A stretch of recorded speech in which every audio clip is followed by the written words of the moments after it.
As I previously mentioned, ISMS documentation consists of a set of policies, procedures, and various other documents that describe the information security rules in an organization.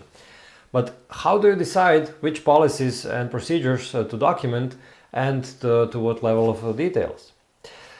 Each clause of the standard specifies if the requirement from that clause needs to be documented or not. So this is the first thing you need to check. If the document is mandatory, you have nothing to think about. You must write it if you want to be compliant with the standard.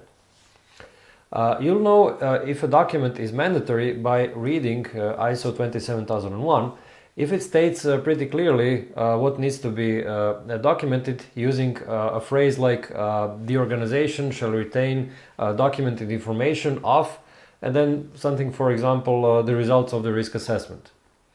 Here is a list of mandatory documents and records prescribed by ISO 27001. Scope of the ISMS, information security policy and objectives, risk assessment and risk treatment methodology, statement of applicability, risk treatment plan, risk assessment report, records of training, skills, experience and qualifications, monitoring and measurement results, internal audit program, results of the internal audits, results of the management review, and finally results of the corrective actions. I will explain each of these mandatory documents and records throughout this course. But please keep in mind that even when the standard doesn't explicitly require for something to be documented, it might be useful for your company to have some additional policies and procedures written down.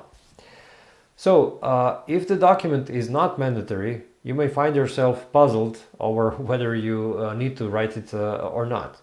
And here are a couple of criteria that can help you make that decision. Risks and requirements of interested parties. Check out the risk assessment results and the list of requirements from interested parties to see if there is a need for such a control or such a document.